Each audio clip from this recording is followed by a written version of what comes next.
Hi everyone, it's Helen here from Bodywork-Pilates, and here's another in our How to Get the Best From series. And what I'm going to talk about today is rotation. So we're going to do a seated rotation, and we're going to do just two variations of it. So I'm choosing just to sit on my bench. You could sit on a chair, you could sit on the floor. Very often we do this from seated on the floor in a class, but just because it's simple, I'm just sat on a chair. It does prove, of course, that Pilates is very adaptable and you can do it anywhere. So this is a great exercise to do if you've perhaps been spending too much time at the computer. Maybe you need to just open up a little bit.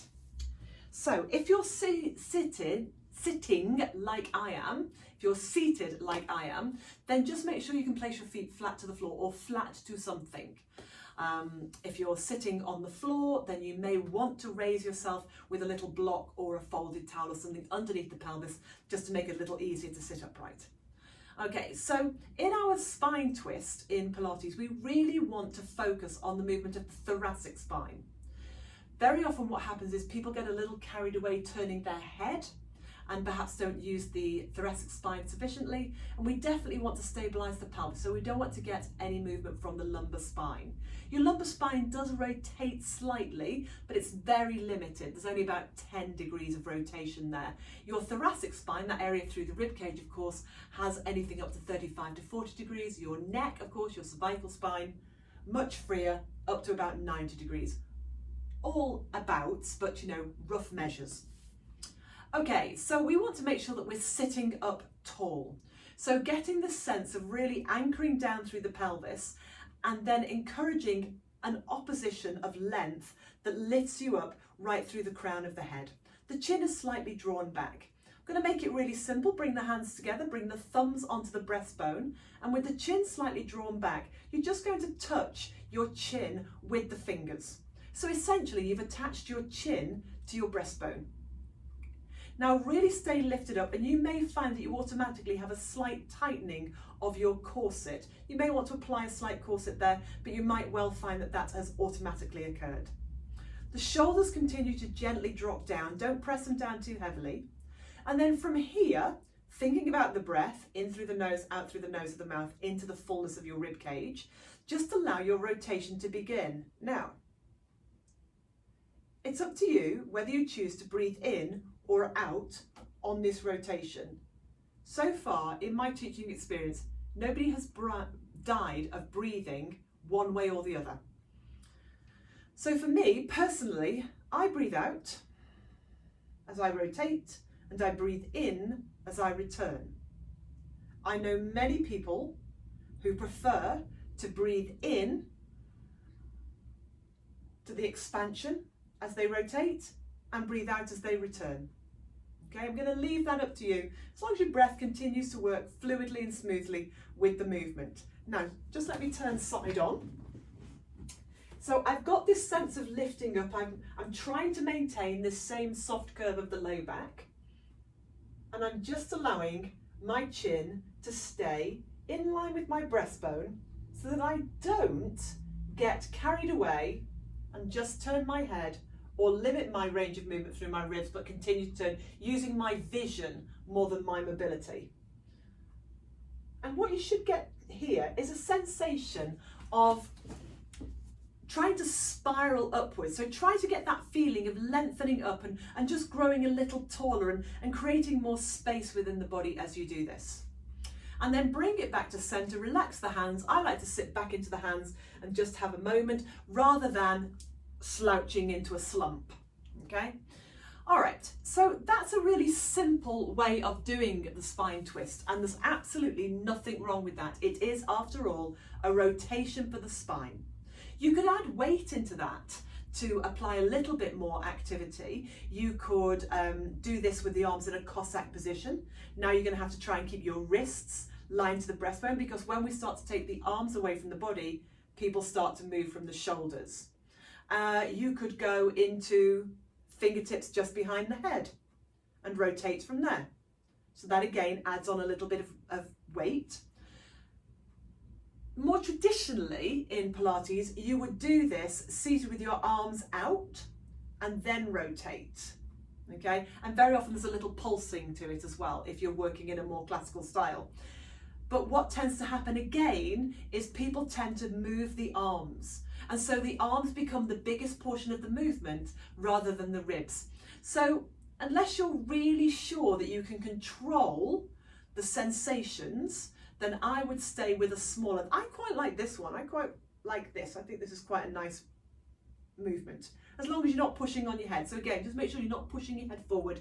Chin stays drawing in, and again, we continue to rise and lengthen. So that's our spine twist. You'll see that a lot in classes. It's a great movement, and it's fabulous for freeing up tightness around that rib cage area of the spine. Now, a little variation on a theme that again we do a lot in classes, we call archer. So it's exactly the same setup position. We've got that feeling of anchoring down through the pelvis. The hips are nice and still. We're lengthening up. We've got that movement into the rib cage with the breath, but not down to the belly. And perhaps we've got a little corset wrapped. Chin is drawn in. The arms come forward just as if the arms are resting on a shelf.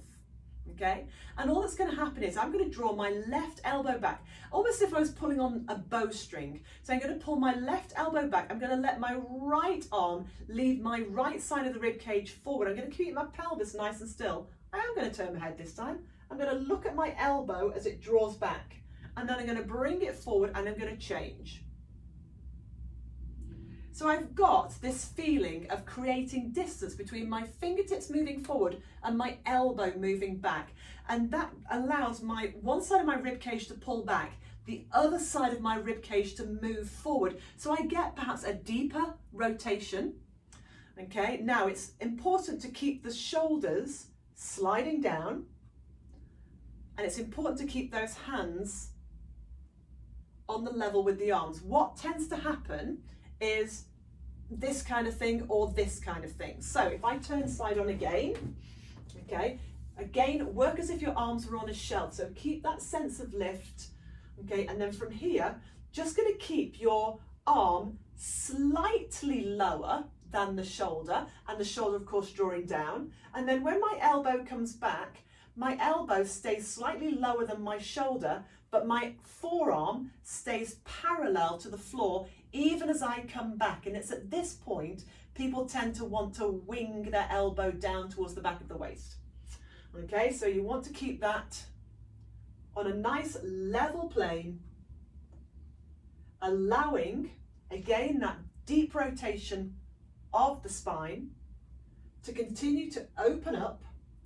Feel yourself lifting up out of the pelvis. Pelvis nice and still. Head turning this time just to look towards the elbow, and then rest. Give it a little shrug out. Now, if you're doing that sitting on a chair, not so bad. If you're doing sitting on the floor, very often you'll do that within a class, and so it's probably more appropriate to do it sitting down. Again, you can sit and elevate the hips, but your leg position is also quite telling.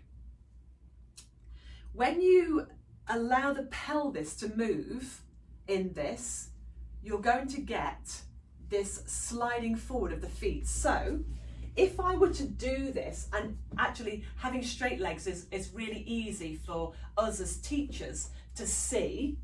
Okay, so if you're flexible enough and you sit upright and you choose to have your legs straight, if I don't stabilize my pelvis and keep my hip bones facing forward, when I rotate, whether I'm doing archer or spine twist, okay, when I bring my ribs around, if I don't stabilize my pelvis, one leg, as I pull around to my right, my left leg grows longer. And then when I come back to center, it all comes back to the center again. So I get this kind of, this movement, almost as if I was trying to walk my bum forward and back, okay? So whether you have your legs straight, which is a super easy giveaway for us, or whether you choose to have a bend in the knee, again, you might find that those knees sort of travel a little bit if you don't stabilize your pelvis. Now, there are exceptions to stabilizing the pelvis. I would suggest that if you were suffering with sacroiliac pain, you wouldn't want to stabilize your pelvis that much. You may not necessarily be in a class though if you were in that much discomfort. So there are rules, obviously, to everything that we do, but this is a general rules. Generally, you would keep your pelvis nice and still, stabilize, and then move out of your rib cage. So when you're doing that, notice where your head is, notice how much movement you're using with the arms, and then notice whether you are truly stabilizing your pelvis. Are you being specific to the movement of the thoracic spine? Or are you trying to go a little bit further, but by doing so, are you cheating and employing other areas? What do you think? So, hope that's useful. Let me know if you've got any questions, and I'll speak to you again soon. Take care.